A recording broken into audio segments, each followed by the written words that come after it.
ஒரு குட்டி கதை. தலைப்பு நம்பிக்கை மட்டும் இழக்காதே. ஒரு குருவிடம் வந்து சேர்ந்த புதிதில் சிஷ்யன் ஒருவனுக்கு ஒரு பிரச்சனை இருந்தது.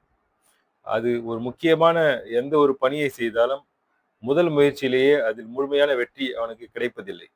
அதை குருநாதர் பெரிதாக எடுத்துக்கொள்வதில்லை. என்றாலும் சிஷ்யனுக்கு மிகவும் சங்கடமாக இருந்தது.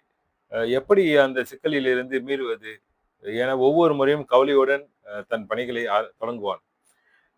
பதட்டம் பற்றிக் கொள்ளும். பதறினால் காரியம் சிதறதானே செய்யும். ஒரு முறை கூட முதல் முயற்சியில் வெற்றி கண்டதே கிடையாது. சில நாட்களில் அவனை கவனித்து வந்த குரு அவனை ஒரு நாள் அழைத்து பேசினார். பேசி கிளி ஜோதிடர்களின் கூண்டுக்குள் அடைப்பட்டு கிடைக்கும் கிளிகள் சீட்டை எடுக்க வெளியே வந்தாலும் அவை தன் சிறகை விரித்து பறக்க முயற்சிப்பதில்லை. மனிதர்களைப் போலவே நடந்து தான் வெளியே வருகிறது. திரும்பவும் நடந்தே கூண்டுக்கு செல்கிறது. இது எதனால் என்று தெரியுமா என்று கேட்டார் குரு. சில வினாடிகள் யோசித்துவிட்டு தெரியவில்லை குருவே என்று கூறினான் சிஷ்யன். குரு சொன்னார், சுதந்திரமாக பறந்து திரியும் கிளியை பிடித்து முதலில் அதன் சிறகுகளை வெட்டி விடுவார்கள். சிறகிழந்த கிளியானது அதை உணராமல் பறக்க முயற்சிக்கும். ஆனால் அதனால் முடியாது.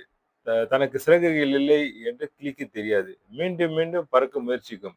ஒவ்வொரு முறையும் தோற்று போகும். கவனமாக கேட்டுக்கொண்டிருந்த சிஷ்யன், வெட்டுப்பட்ட சிறகுகள் மறுபடியும் நாளடைவில் வளர்ந்துவிடும். கிளியால் அப்போது பறக்க முடியும். ஆனால் அது பறக்க முயற்சிப்பதில்லை. தான் ஒவ்வொரு முறையும் பறக்க முயன்று அது பலிக்காததால் தனக்கு இப்போதும் பறக்கும் சக்தி இல்லை என்று அது தவறாக தன்னை நம்பிக்கொள்ளும். சிறகை விரித்து பறக்கும் பழக்கத்தை மறந்து கூட போய்விடும். இதனால் தனக்கு பறக்கும் சக்தி இல்லை என்று அது தவறாக தன்னையே நம்பிக்கொள்ளும். குருவின் வார்த்தைகளை கேட்க கேட்க கிளிக்கும் தனக்கும் இருக்கும் ஒற்றுமையை சிஷ்யன் அரைகுறையாக புரிந்து கொண்டான்.